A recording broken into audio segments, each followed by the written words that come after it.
I wanted to play football in college. I went to University of Tulsa, and that experience was eye-opening for me in that I realized that I had teammates with enough God-given ability to get a free education, but who weren't able to take advantage of it.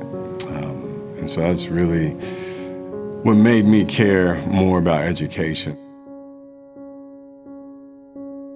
And so one of the things that led us to start a school is wanting to see more and more students be able to take advantage of what college and career readiness can do for you. We opened the school in 2017 with one class of 27 7th grade boys. Now we've grown to over 100 6th, 7th, 8th, and 9th grade boys. You can have the best school in the world, but if the students aren't motivated, the students aren't striving to be the best they can be, that it's not going to do them much good. And so we really realized that a lot of what we needed to do had to go through relationships.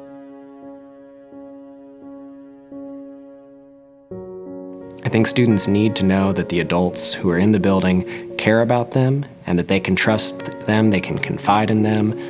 In education, we need individuals who are willing to love their neighbor, that child, as their child, and give them the same thing that you would want for your child. Well, who is my neighbor? My students are my neighbors, and I'm to love them the way that I love my own children, the way that I love myself.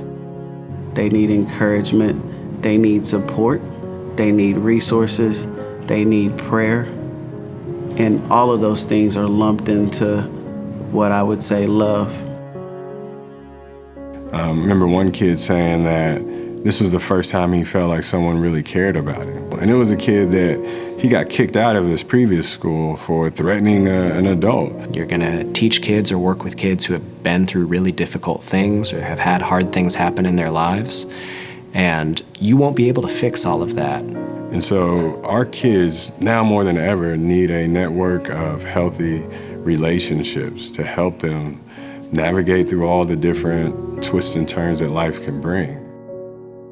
For some of our kids, it's them seeing that we believe in them and their potential. Like, we're getting ready to take applications for student leaders next year, and there's one of our students I was talking to about it. I was like, hey, you should apply to be one of our student leaders, and his face lit up, and he asked, do you really think I'm ready for that? And I was like, yeah, you're a leader.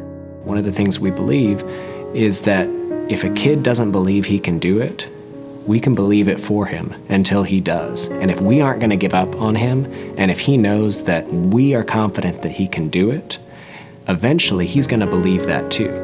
And that takes you from just being a school to being a community.